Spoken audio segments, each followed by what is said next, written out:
Welcome to another episode of Real Estate Rookie. I'm your host, Chris Gilmour, with Nathan Simon, and today we have a very special guest with us in the studio, Mrs. Sasa Peci. Thanks for having me. Welcome. We'll put some music over in the background, like I'm a Barbie girl or something. like the Undertaker coming out on WWF or something. Don't make it too bad. So we've got Sasa as our special guest today. A lot of people probably wouldn't even know who Sasa Peci is, so we're just going to get a quick 2-minute intro around who is Sasa. Just a kid from Bosnia that moved here as a refugee, basically, and fell into real estate. So it's been now 6.5, 7 years into it. So yeah. I remember when you first came on the scene. I do. Yeah? That was before you were working at All Properties Group. It was, like, look at this guy. I'm like, yeah, here we are. The name does stand out, so you can't miss it. So, all right, so you're a refugee from Bosnia. Yeah. So was that during the war? Yeah, so just before the war, we fled to Germany. So some people know the story, some don't. And we ended up in Germany for 6 years, and we were sort of in no man's land because you can't just stay there. So we just basically living out of a suitcase for 6 years. And we were going to get deported, so we applied through the Red Cross to come to Australia and got accepted 12 months later. And yeah, here we are. Really? Yeah. How old were you when you came to Australia? So I was 17. Yeah, okay. Yeah. How old are you now? 44. Right. Yeah. Math, 27. Yeah. Is that? Yeah, You that's yesterday? just pretty much Aussie, yeah. Yeah.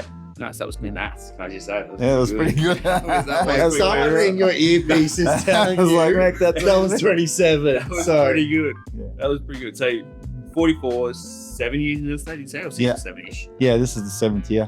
Cool. When you came to Australia at 17, what did you do? I had to learn English to start with.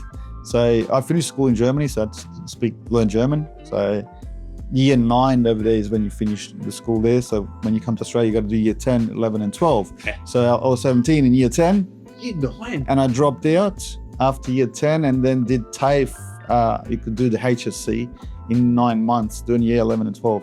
So I just did that and passed pretty quickly because I found that the Australian school system was a little bit less in terms of what you finish in year 9 than what you're doing in year 10. It's just a different schooling system. Yeah. And then I was a labourer. I just jumped into construction and just labouring and worked my way up into construction estimating over time.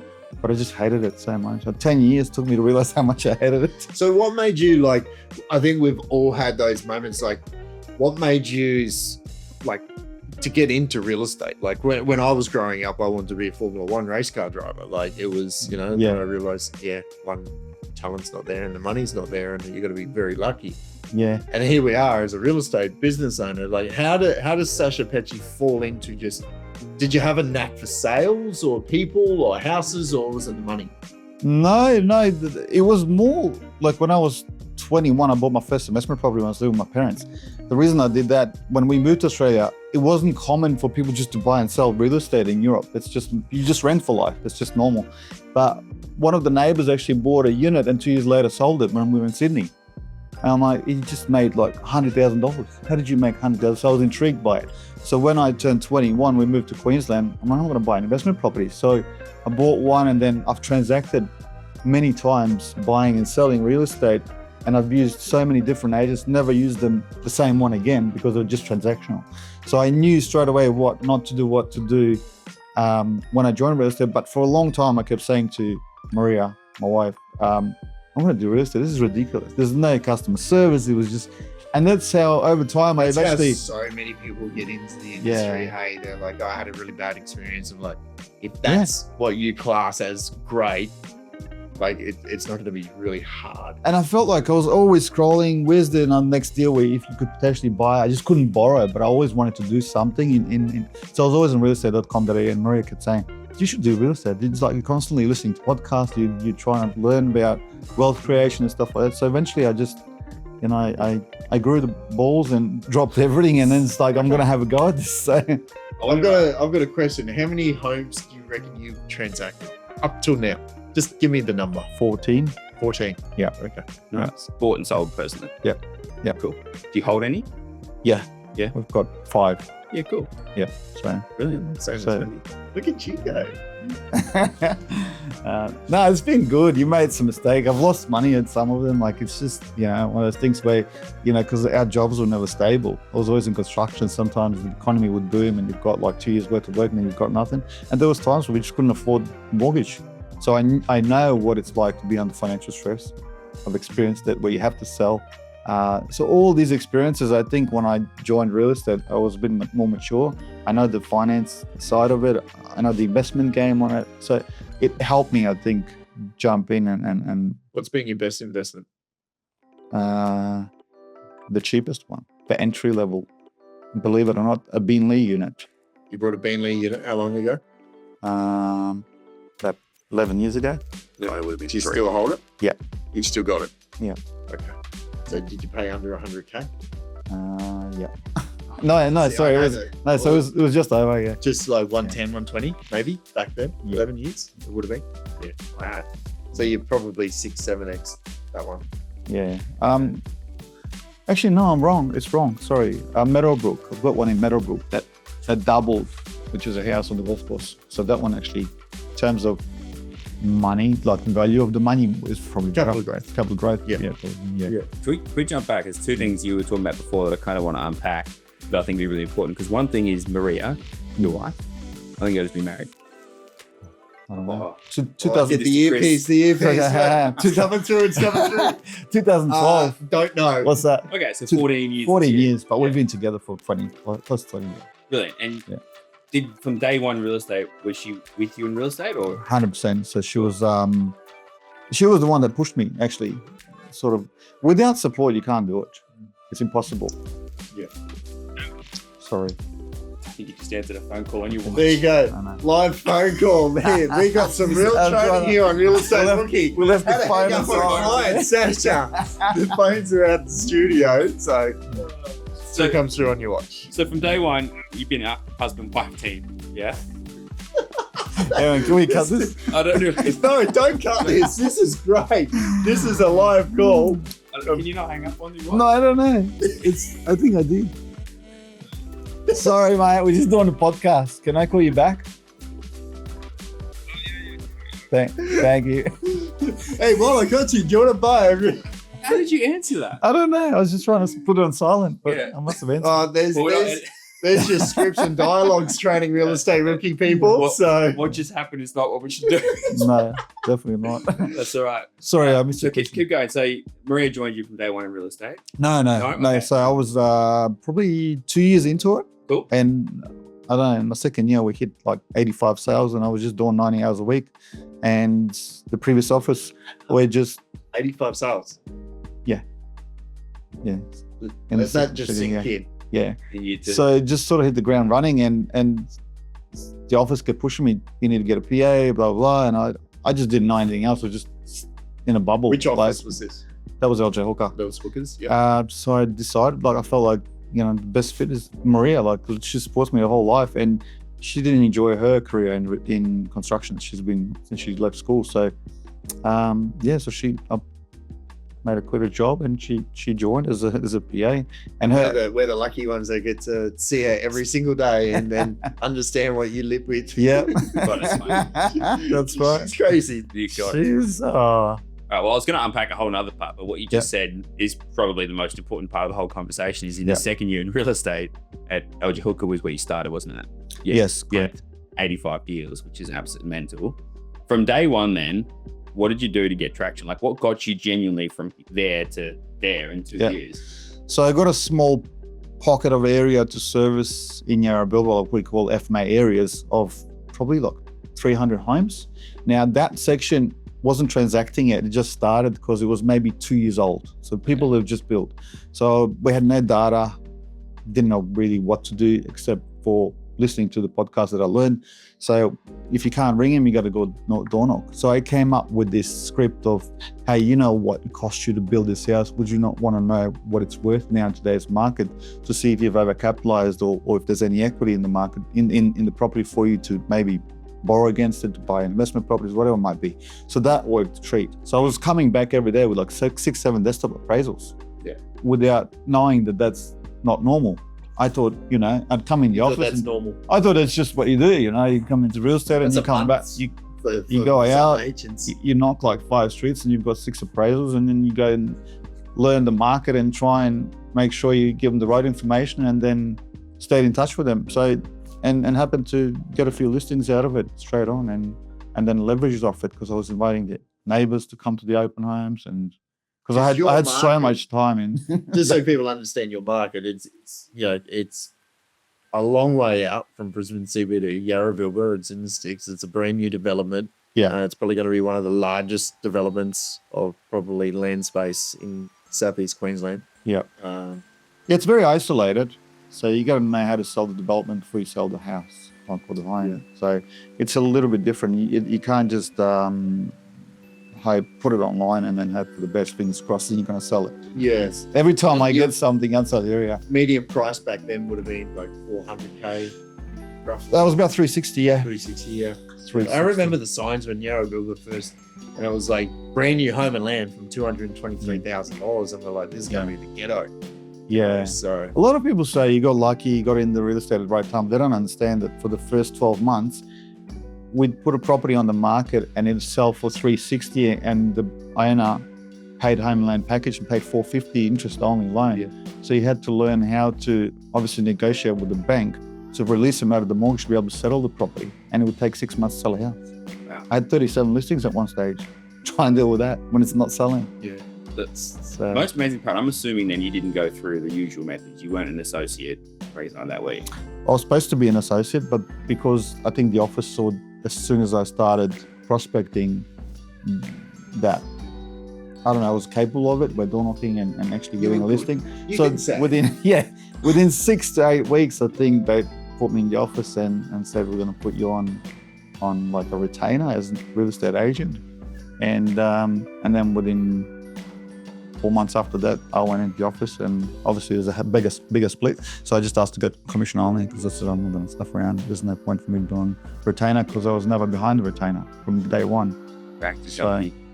Took the chance. I think that's the key too. Yeah. Like a lot of agents, they fall back on that retainer. For me, I was 8 months. It was even before 8 months before we opened here. So when I was at Harcourts, I tried to get offers within like 3-4 months.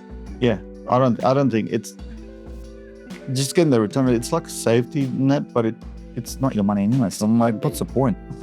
It's a plan B. I think when you have only a plan A, you're forced to do it. And when you've got mortgages, which you obviously had, and you have no choice. Well, I think just what you mentioned, because I actually door knocked LJ Hooker because I was going for job interviews. I got my license and I'm going there. So I just went in there and asked to speak to the principal, and they pulled me in the office within 15 minutes and asked me what's plan B. I said, all right, plan B, this is going to work. I know it's going to work because I'm like that committed that it has to work. Because it wasn't more of the money. Obviously, the money is great in real estate, but for me, I wanted to do something because of 10 years of like construction and then delivery service I was doing. Just hated getting up and going to work. I wanted to do, even if I made the same money, I just wanted to do something that I enjoyed because I had a passion for it. So it just happened to work out. It just happens to pay bloody well. Yeah. Which is handy. If you're good at it. If you're good at it, yeah. If you're good. Yeah. Like there's a lot of agents out there earning 60, 70K a year. Yeah. And let's take it back then. So when you started, there was no data. ID for me wasn't even the thing back then, which we know is the best invention to come out for a long time for us as agents. If you had to do this all over again, you haven't had the experience you've had, you were in today's age just getting out of construction and doing it, would you go and do the same thing? Would there be some changes? I'll do the same thing. Just go. Yeah. The year that we were about to come on board, the third year, I did 110 sales. Chris asked me how much money I spent on marketing, and it was $5,000 for the whole year. So did 110 sales. So you can do it without, if you had no money to spend on marketing, but I didn't realize how important marketing is to actually progress because we were limited to grow. Because we were limited of what we could do in terms of marketing as a personal brand in that office. Yeah. We'll come to that probably towards the end of the episode. I think that's a really important conversation to have around franchise versus non-franchise and all that sort of jazz. That's very important. I can't believe you 110 sales, you spent $5 on marketing is absolutely mind-blowing. You said before you were doing 90-hour weeks, before Marija joined. What does that actually look like? you are available 24/7. Like sleep. there's literally like I'd get up and catch up on the emails in the morning from probably about 6:30 to 8:30, and I had a clean slate. So everyone in the offices, as you know, like real estate is a bit like people start walking in with their coffee at 9:30, having a chit chat, and I've already done my work and prospected. Nothing's changed. Nothing's changed. They just rock up at 10 o'clock now. Yeah. Now people see me, I rock up to the office at 10 o'clock, but I'm still up at 7 o'clock on my emails or 8 o'clock at night, and I've got a team, so I still do it. I don't know. It's the commitment. If the seller commits to you 100%, you got to commit 110%. So it's availability. Do you wish you brought Marija in sooner? No. No. She's got her own. No, I'm just joking. No. We love you, Maria. It's like, what is it? Love you. Thank you. Yeah. Internal joke. Okay, well, no, I don't think I would have needed it, to be honest. I wanted to learn the whole aspect of the job myself, and it's very hard for me to let go on certain things. So skills. Yeah. Both of you. Both of you are really bad in that. Yeah. But the difference is now you have a team now, right? So obviously you joined APG, and was it 3 when you joined or 2? Yeah, it was 3. Well, it was 2. It was just Marija and I, but we just hired Maya. Okay. As we're coming on board. So she was with us for 3 days before we jumped ship. Yeah, right. Okay. So technically you joined, let's say, 3 from then. What's your team like now? So there's 4 of us now. So we've got a new associate. So Sam's joined recently. How was he? 21, 22? He's young. Yeah. Very driven, though. Very driven, yeah. Very. Which is what you want. You can't teach that. I finally got it. I was actually, we were doing a workout in the gym yesterday morning. And I'm like, I say, how's things going in Sasha's team? He goes, man, it's busy. And I'm like, I understand it would be busy. And I said, but you've got a great opportunity, blah, blah, blah. And I said, one thing, man, I'm glad because we let him go because we couldn't slot him into a team because that's our progression. Yeah. So he went to another agency for 3 weeks and we took him back. So we got him back and he came back very quickly. So I said, you've got a great opportunity to be there, but there was one thing, letting you go was hard, but it was a business decision and he knew that at that particular time. But I said, there's one thing that you have that we can't do, and that is teach. You've got the drive. Yeah, you know what I mean? Everything else is teachable. Absolutely. This kid is just, he used to be a fencer. He's outside. He's, working in the sun every single day. And from what we've seen on the phones and the way you can prospect and stuff, like that's a hard thing to do, to sit there for 6 months, 6 months in a room and just ring people all day. Don't even visit a home. Yeah. And that was for us, that's what we're looking for. Yeah, it shows the commitment. Yeah. We've got Sam, Maya, does our back-end stuff, admin, all the appointments, but everyone's already trained to pretty much be a real estate agent. Obviously Sam's just joined us, so he's in progression, so he'll be good once he's in the prospector stage. So he's about 7-8 months now. Yeah. He's brilliant. So 4 including you? Yeah. That's still a very lean team, isn't it? Like, how many deals did you do last year? 116, 120, something like that. And For 4. Yeah. Like it's amazing because, obviously there's different positions in every role, right? Like I'm the director, so I've got a slightly bigger team, but there's people that are doing a lot less deals than you, 50 or 60, that probably have the same size team. What are the hours the whole team are doing?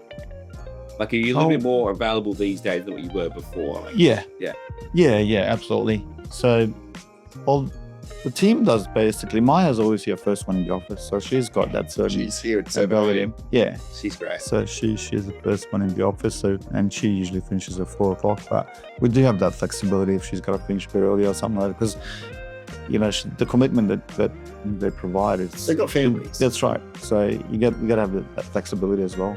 So but Marija's sort of does what she wants, works when she wants, but she does a lot. Let's hope just don't watch this episode. We're not sending this to her. So she'll be upstairs and She's gonna ask me, "Did you do the podcast?" I'm just gonna say, "Nah." Audio didn't work. Definitely not. We won't see it come up. But you've all you're the lead agent, right? So break it down. Like, you're the lead agent. You'll do all the appraisals. I'm guessing. Yes. Still out on Saturday open homes. Yeah. Yep. Yeah. Are you doing any buyer work? Yes, the negotiating part of it, Negotiating, and I still take the phone calls. So my number's still on REA, so I still take all the phone calls. I run the same. So That was the first thing I wanted to give away. Here it is. yeah, well, that'll be something progression once Sam's up. But no to speed admin. to- I don't. Prospecting, obviously, vendor management. Yeah, doing. I don't do any admin, all the marketing side of it. I'll just check it, but my does all that. So generally just all the open homes, negotiating. I close the office on Sunday. I still work Sundays to midday. Like I'm still doing like 7 days a week. Like a lot of people like finish So if Saturday. you're and go, watching, repeat that and watch back again. well, closing offers on Sunday, I figured Yarra Billboard can oversaturate the market overnight. Sometimes we have 30 open homes, sometimes 12. I close offers Sunday at 10 o'clock. By lunchtime, I've already signed them up. They're still waiting to hear back on the other offers. Till Monday. It's too late. Yeah. So that for me, I get more deals done. I'm happy to block out 4 hours. I'll have breakfast and coffee and sit on there. And it doesn't take long. It takes a couple of hours. You can Like, just it's do not. it from anywhere. We'll do it from anywhere. Yeah. So So we're so different. Like we all run very, we write very similar numbers and do the same sort of deals. But I don't close mine off until Monday 6 p.m. Really? I'm the same as you. Yeah. So I'll close I don't mine know, off just- Saturday night if I can, but we'll call Sunday if I need to. But I don't do any physical appointments Sunday. I've never done physical appointments. yeah, I don't. Sundays. I say I don't work Sundays. I'll just do the contracts and All whatnot. phone But Yeah, yeah, it's all fun work. Yeah. yeah. Absolutely. Anyway, I think as you obviously progress and we get to positions that we're all in on these chairs, you can have the teams that can pick up, I wouldn't call it the slack, but they can pick up the work that we probably don't even need to be involved in anyway. And this has been the biggest learning curve heading into the role as a director, and probably for yourself as well, the role as like a proper team manager with a big team. Yeah. Is we're so used to being in control of the prospects, being in control of when the letterbox drops happen, being in control of all these different things. The more you let go, The more you grow. the more you grow. Like it genuinely continues It's not to grow. sustainable. Like it's pretty cool. Nuts. It's not. But you do get to a point, because I've been there. I got to a team of 9, and my business went backwards because it's just too much. I was too involved, like trying to run everyone else up. Trying to manage. Yeah. Focus. So I think we're back to 6. So you'll get to that point where you'll probably add on. I reckon you're at that point now where we will add probably that bit in there. Yeah. All I was thinking, I was always getting lucky, and I just had to outwork everybody, because when I joined, I knew in my mindset, who's going to list with me? No one knows who I am. Like literally. And everyone's doing 50 sales, 40 sales, 70 sales. Or the only thing I could do is outwork everybody and have more connections with people, do more prospecting, that sort of stuff. And I still do it because it's become a habit. So I don't know. I was gonna say, that was my next question is, do you still do the phone calls?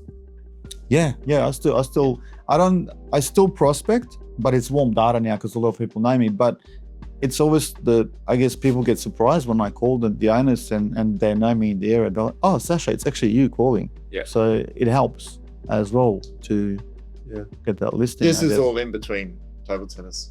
Yes, we do play that. a lot of table tennis here. We play a lot of it. So, And who's the champ? yeah.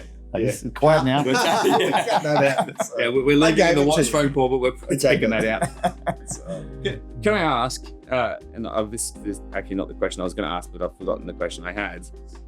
What's next? What's next is another holiday. You go away a lot. man, been in the Caribbean, just been to Miami, Yeah. been to a couple of NBA games. But I think that's where you and I are very different, right? Yeah. So like I don't do that side of things. You do take your holidays. I Yeah. don't. I block out, obviously. If I go, I'll go for 30 days just to reset. Yeah, But for me, I think it's also a psychological thing. When we're as refugees in Germany, a lot of people don't know when you're a asylum seeker, you can't travel more than 25 kilometers from your home where they base you. So if you travel, they can deport you instantly. So I was like, I couldn't go anywhere. So for 6 years, imagine 6 years. So you're playing football and you're playing in some team and you can't go with the team because it's too far. No. If you get pulled over, ask for ID, and they realize that you're a refugee or asylum seeker waiting for asylum, you get one warning, you get locked up, and then parents got to pick you up, and then next time you're off on a plane. I would have sent her, go get the loaf of bread from this bakery. It's 25.2 kilometers away. So I don't know now where we're at a position, where we can travel and stuff, and we like traveling, and it's the only time that I actually don't have the phone on me because I'm just a bit of a workaholic. So I can't, if I'm going on a local holiday, I still take my phone with me, I'll still answer it, and it just doesn't become a holiday. So that's why we just bugger off. So where's the next holiday then? Don't know yet. I'll research before we decide, and I'll plan it all out. ChatGPT does my routes. Yeah. Maybe Greece. I don't know. We haven't done Greece. Yeah. This is the house. Shimengo. So, all right. So that's on a personal level because you got a young daughter, so you do have a family. So that's great. You get to spend a lot of time. That's probably where I'm probably a little bit different. So we don't take the holidays. I got 3, so it's a little bit harder. We travel and stuff, but no excuse. But in saying that, we're heading overseas this month. But it's like from a business point of view, like we know where you're at the moment. Like we know how competitive you are. We know that you are wanting to expand, and we're giving you that vehicle so you can expand, but also get some time back as well too. Yeah. So you what roles that fit person going to be doing in the team, you feel?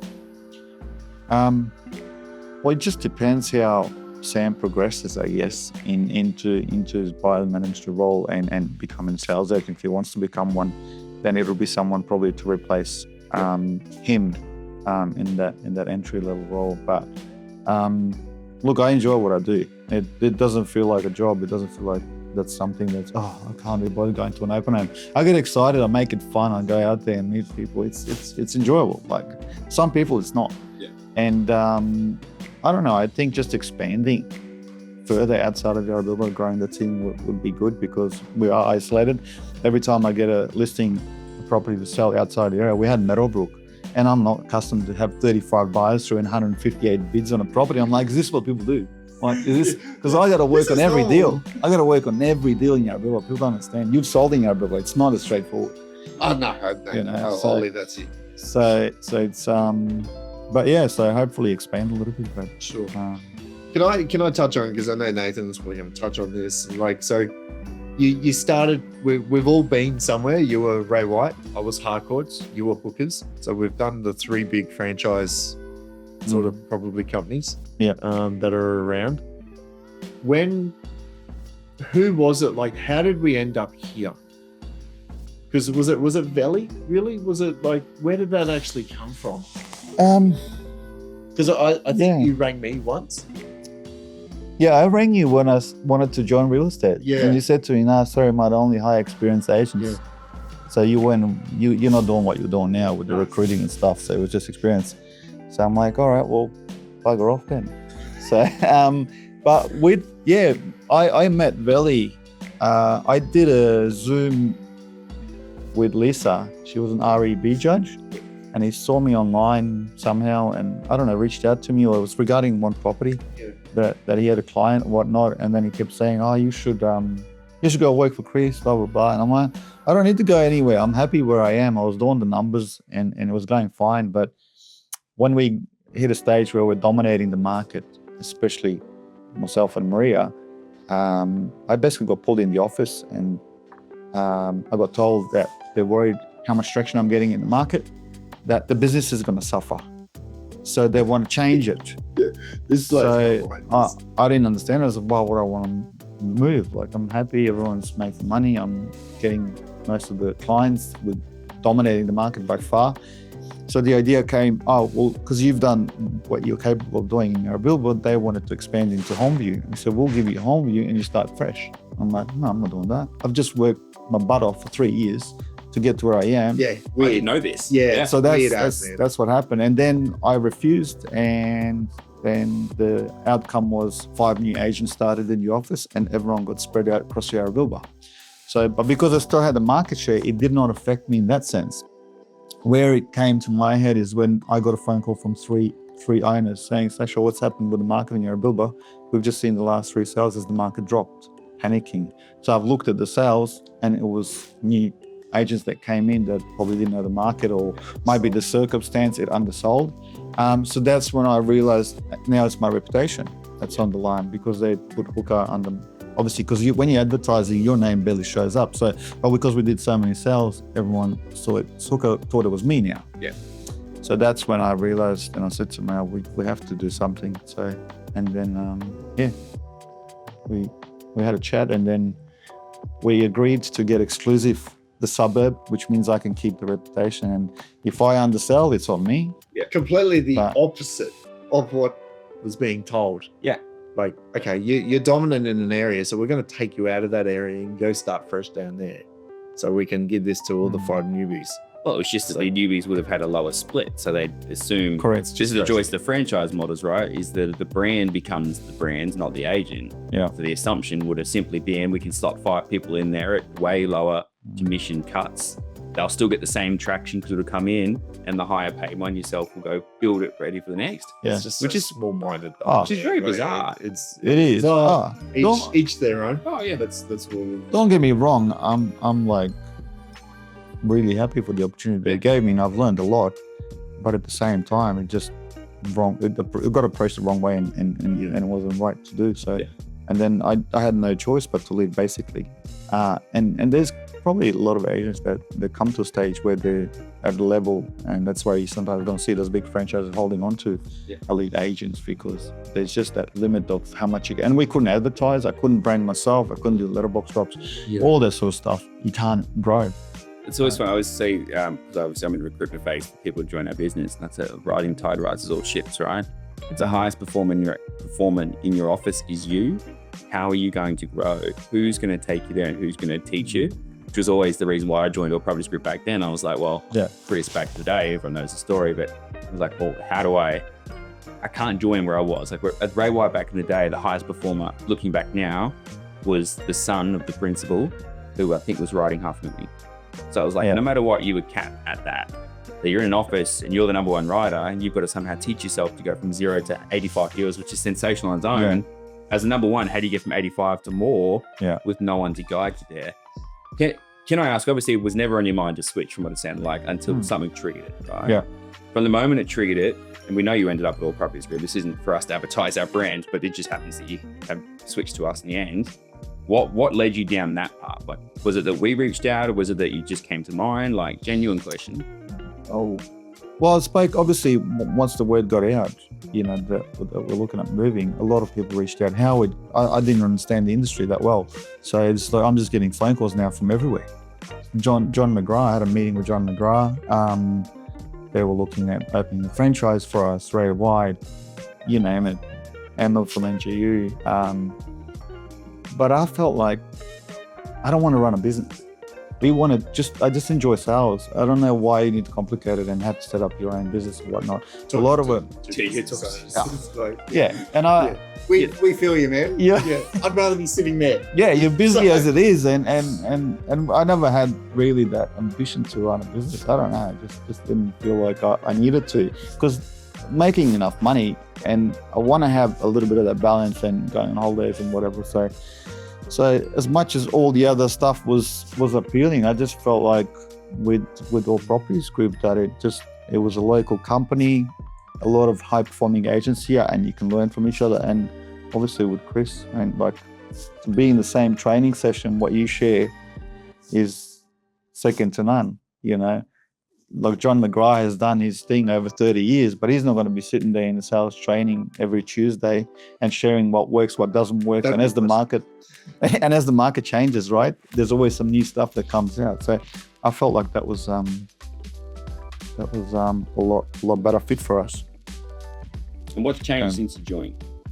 From my perspective, I know that you did the hustle and did the hard work. I don't think that's ever going to change. Your biggest fear, because I remember when you came over, right? Because we had another agent that was here, that was in Yarrabilba at the time, and then something happened, and anyway, lost his way. We helped him out because there was some personal stuff going on. Said he was getting out of real estate. A week later, he was at our competitors, right? So for me, that was a big fuck you moment. So I went and got 2 billboards, right? In Yarra-Bilbo, it was like $70,000, right? So I'm like, screw you. I was going to go in there just for an ego thing anyway, because the brand was already in there. Yeah. And being screwed over by this guy, I'm like, well, man, I'm just going to screw you harder, right? So that's just me.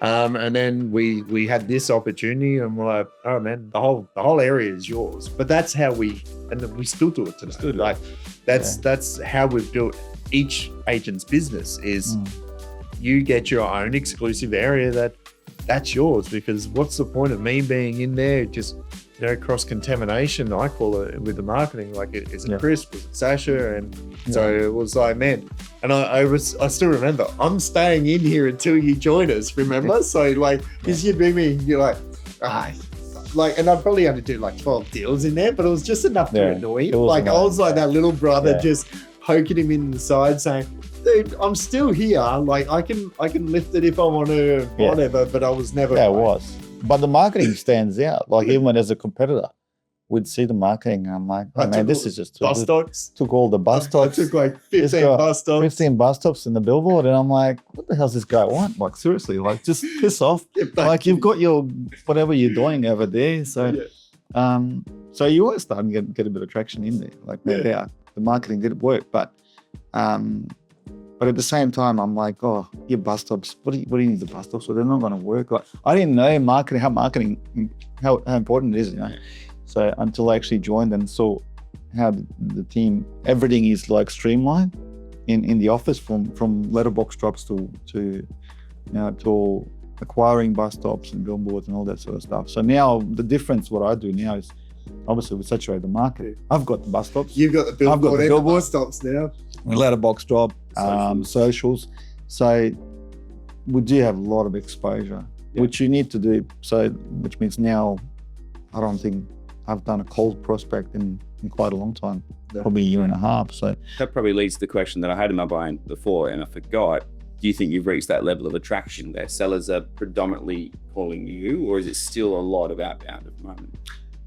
The homeowners that live in the area, yes. But you can't be complacent. So there's still competition. I still go up against 3-4 agents because they're trying to compare, obviously. But because 50% of owners are still investors, so we still have to do the right thing in the background with automation and making sure we're in touch with them, which let's say does, keeping in touch with all the investors, because they don't see the bus stops, the billboard, the letterbox drops, so they'll miss most of it. So there's still a lot of them that will still sell with the agency that manages them and stuff like that, but we get enough business in there not to like. Let's strip it right back. I've got a question. So, because a lot of the audience are going to be people that are, they're not writing this sort of numbers, a couple of million a year. And let's just say everything disappeared. What would be the very first thing that you would do for prospecting? Get ID for me and narrow it down and ring the investors. So phone calls. Phone calls, yeah. Phone calls. Yeah. Is your number one. Specifically investors, Okay. because they're not emotionally attached to the property. If you give them the right scripts, they could be a seller within 20 minutes with a cold call. That's what people don't realize. So if you show them the ability that they can generate more income by moving the equity or the borrowing capacity they've got into a better market, you just show them that they've got a problem and you've got a solution for them. But you truly have to have a solution for them. Where do they put that money in? Which areas are going to be booming? So I still speak to all the buyers agents, so I get little tips and where the next hotspot's going to be before it becomes a hotspot. Yeah. So there's a small script around that's been very successful for me. So, and I'd still use that. I could potentially go into Pimpama, never selling in Pimpama, and I could potentially get traction pretty quickly using those methods. Or any newer area that's got a lot of investors in the market that are bought off the plans or package deals. Yeah. So phone calls is number one for you. What would be number two? Number two. And we're in today's day and age. Yeah. As of today. Yeah. Number two would be just as much exposure as possible, whether it's social media, whether that's... So socials. Yeah. Yeah. Because I know you don't do a lot of video, but there's a lot of, I call it stealth work, where it's just stuff that is just being done In the background that no one really probably sort of sees, and that's your socials. Yeah. Well, I was never big on socials. And because I just got the traction, and I'm like, man, by the time you go and spending half an hour on doing the video, blah, blah, film, I can make 30 phone calls and I've got the connections. But a lot of people can't do those phone calls that I can. Like, I'm not saying I'm the best at call calls. Like, I'm not Tom Panos or anything, but I know what worked for me. So I'm just sticking to that basic stuff. But at the same time, yeah, social media is very important. I didn't get that presence or that exposure until I moved across here because of that background in marketing that the team's got here. Yeah. So that's including socials and all the other stuff. I think it's important, what you kind of exactly what you said, is that the agents listening just play to their strengths, right? I think there's some agents that are amazing at maybe not the scripts are amazing, but you would do the outputs like you can do is more than anyone else. Yeah. But maybe you're not that great on socials. So don't go spending all your time on something that may not be beneficial to you straight away. You still need to add the layers. Yeah. But spend the time on where you preference. Where your strengths are, because I feel like we always have this convo. Like, if you hate being in front of camera, don't be in front of the camera. Yeah. Do you know what I mean? Like, practice until you get comfortable. Or if you hate door knocking, why are you door knocking? Yeah, don't do it. Yeah. Like, because you're gonna waste your time. Comes across. Yeah, you're wasting your time. Like, if you're coming across like you're gonna rob a house, it's not good. See, for me, I just love. So, like, a letterbox drop is a lazy man's door knock. Because you're already there. Think You're already about there. it. You might as well knock. That's our saying. Like, it's a letterbox drop is a lazy man's door knock. Yeah, that's Because you got true. the letterbox here, and then another 20 feet is the house. See, I wasn't that good. I wouldn't even give him a brochure. I'd just knock and talk to him. I didn't even think of that. But I had my pad and writing the phone number and email. It's just evolved though, like 19 years for me, and like we didn't have socials back then. REA wasn't as big back then, so we had to do. So like when I get up on stage and speak, like a lot of my stuff is just old school principles, and then, but like I still when I see Manny Steinlade's stuff, like he's still writing people in on overknowns on pen and paper, and still doing the thank you cards, and I laugh and I'm like, same up, you know. And then you got this 26-year-old Flash guy and he's M2 out the back here, you know, out at Ipswich, and all they do is socials and absolutely nailing it. Do you know what I mean? Because they're born with it. Yeah, there's not one thing that works. It depends on your strengths. And absolutely. And I think that's the key is just nailing down what you are really good at. So for me, I was not that great around buyers, so I employed buyers agents around me to handle that stuff. My strength is you put me in front of a listing presentation, I'll nail them. Like that is all I work on, and that's my strength. You know, so then you just pick people. So because there could be people there that are writing 40, 50 deals, and they'll be like, how do I get to 60, 70? You need to add an addition. And they'll be like, well, who do I bring in? It's the stuff that you're not what are you really shit at? Yeah. That's the person you go and employ. Or what do you hate doing? Yeah. Do you know what I mean? Is it buyer work? Is it admin stuff? Does the admin stuff free up some time so you can do, because you might be an absolute beast on the phones, but you've got to do a Form 6, and then you've got to do a contract, and then you've got to deal with solicitors. That's time away that you could be on that phone. So exactly. You know, I think it's a huge message there is just play to your strength, for sure. Are you process driven, or is that more your team? No, that's Marija. Yeah, cool. That's Marija. Yeah, without Marija, I was like all over the shop, mate. You're like just the workhorse. You just work. Like I know, like you don't stop. Yeah, when I have 15 minutes time, I'm like, I got to follow up this person. So I'll make 3 phone calls, or I've got 15, 20 minutes in the car. So I'm prospecting all the time. Like, and it's not this sort of prospecting like call calls what you have now. It's the follow-ups of people that you've spoken to in the last few weeks that are looking to go to market. So that's just me. I don't know. Can I ask a question? Yeah. I haven't asked you this. What's one thing you hate about real estate? Being lied to. Okay. I hate being lied to. Generally buyers, you know, they'll present an offer and you try and put it on contract, they don't sign it, so you waste your time. Vendors, I've had a few that were difficult that would say, we're going to sell at this price, and I, you know, we generally go like, if I can get this price for you, will you sign the contract? Yes, and then we get the contract and they're like, oh, we've had a thought and we want more. Like that sort of stuff. I can understand it's a big decision, so I don't get that much of it because I've got the good relationship with the sellers, but it's the buyers, because last 2-3 years we had such big volume of buyers and there was just certain demographic of buyers that were coming across that I was just like, oh my God, how do you go through life with that disrespectful mental mindset? Look, we all deal with it. Yeah. You know, and I'd say there'd be a lot in the audience would probably know, you know, But you just got to deal with it. Like that's just you just got to understand their culture, their backgrounds, their ethnics. Like there's a lot to it, especially in negotiating. You know, it's understanding the other person. Yeah, exactly. Yeah, that's true.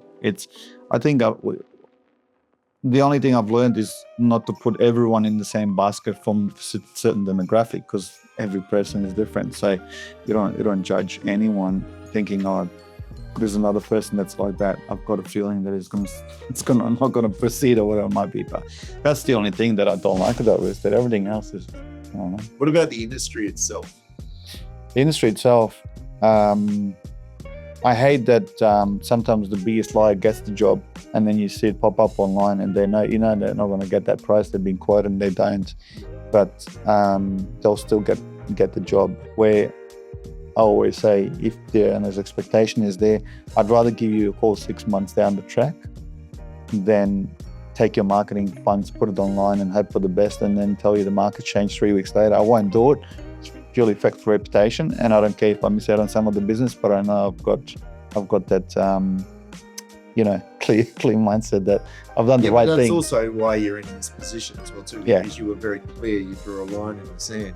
That I wasn't going to play the type game. of business I want to be known for. You know what I mean? Yeah, exactly. Nathan's probably very similar. Like I've never seen anything under a 5-star Google review. Yeah. And they all say the same thing. Well, it's not even just that, even withdrawals. I think I've had 2 withdrawn properties out of the 120 sales. Like, a lot of people get withdrawn properties because they're not upfront in terms of that. And a lot of owners now, when I walk in now that I've got that obviously reputation and presence in the market, if I tell them, look, this is probably not achievable right now, but in 6 months' time it might be, and I can give you updated, unless you really have to sell. Oh, no, we don't have to sell. Great.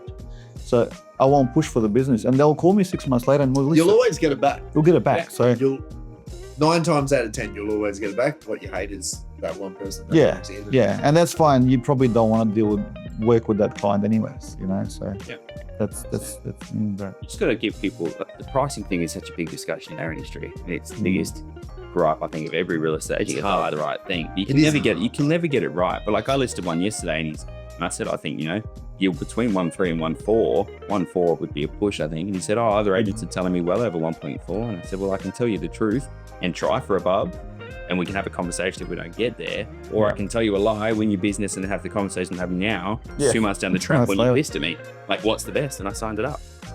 People don't want you to lie to them. They just want you to give them some sort of hope and the understanding you would try. So if you got a great process, that helps. And I think if you can back it with data, but see, I'm probably very different. So like, I walk in and they're like, well, what are the comparables? And I said, well, if I compared yours to all the others that we've sold, then how would the market increase? Do you know what I mean? Like, if a 422 sold for, $850, then yours is worth $850. Well, you know what I mean? It's a different buyer, it's a different demographic, it's a different home, it's a different timing.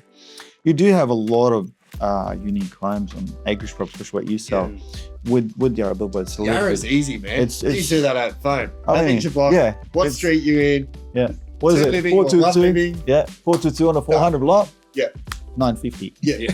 That's what you're gonna get. Like, I don't even need to see that. Oh, 1.2. Well, let me give you a call in 12 months' time. Like, it's not as hard to figure out the market. There is now some unique homes popping up, like custom builds and the higher homes. What's the highest sale now in Yarra?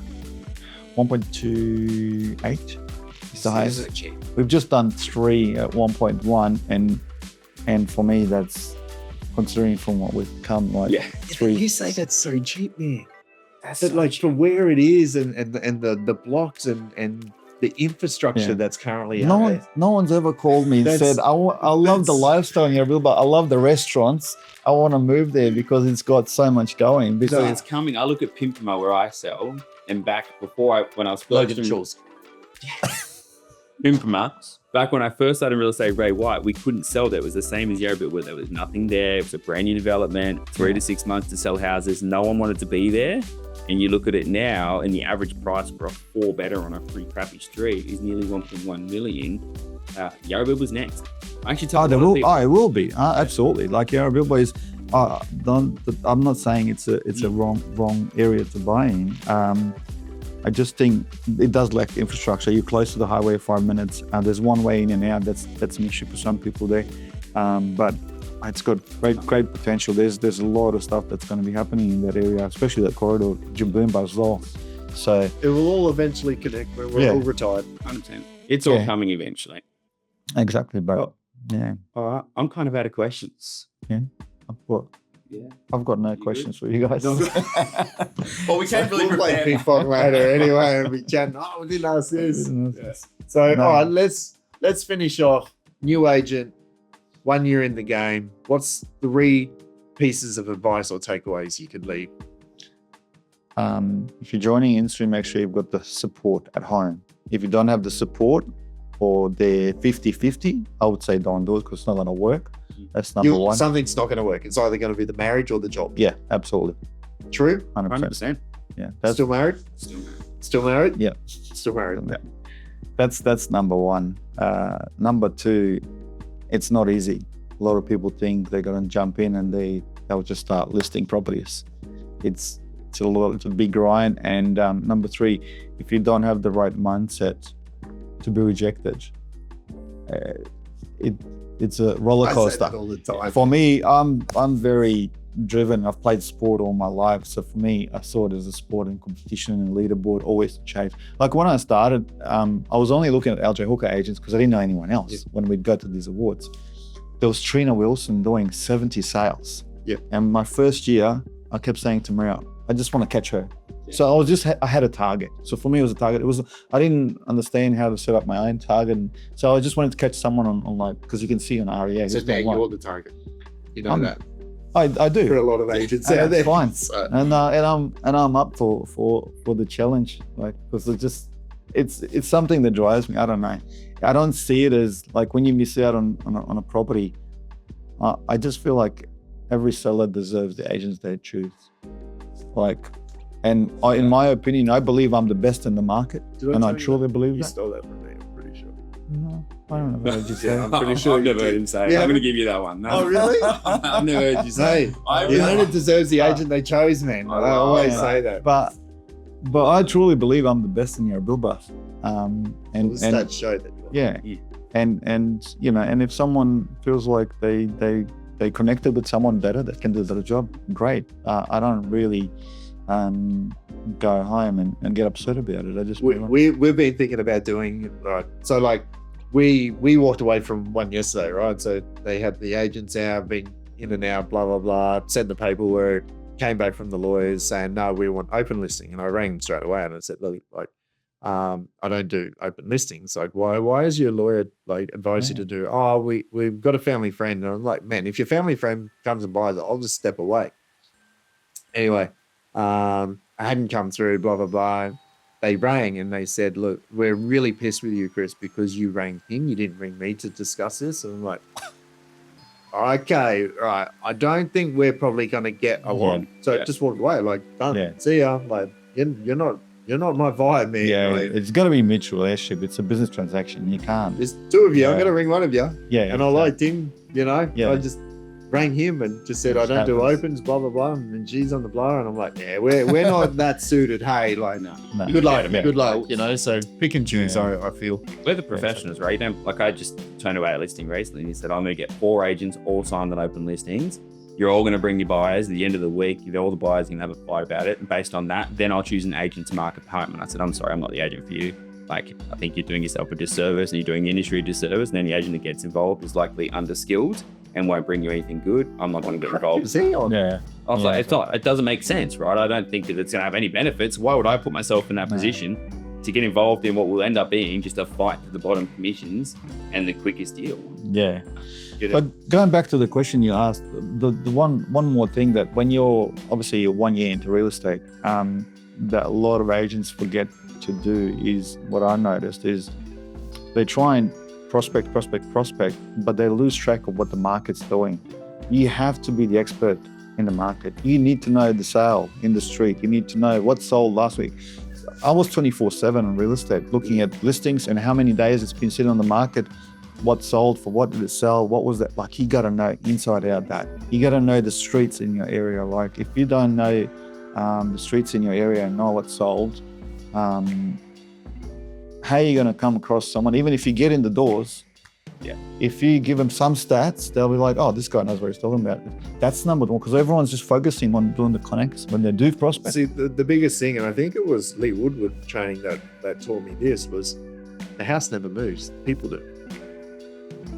So know your stock. People are going to go. You know what I mean? But you need to know every single home, every single, and that was probably a big thing for me. You know, when someone rang in Druval and they're like that, we live at like 60 Dampier Crescent, Druval. I'm like, oh, you're the low set next to the old mate, blah, blah, blah. You're the one on the corner or whatever. I got him already. Yeah. You know what I mean? So I'm not like that now. Sorry. It's No, when you're doing big, 15,000 when you're area doing now, big so, area. you know, I Yeah, got that's 1,000 left. but if you're a new agent and when you're in real estate and you've done what, I don't know, 10, 15 sales, like, you can learn that. All the data's there. You got the time. Yeah. You got the time, all right. So do the work. Do the work. Commit. Have support. It's not easy. No. If it was easy, we'd all be doing it. And we'd all be millions. Yeah. Yeah. What was your third one? Know the market, knowledge, Market. knowledge, yeah. Thank you. No worries. Appreciate Thank it. you, there you go. We got to play ping pong now. So there you go. We'll wrap up another episode of The Real Estate Rookie. I'm your host, Chris Gilmour, Nathan Simon, with Yarrabilla's #1 agent, Sasa Peci. Thanks for watching. Cheers, guys.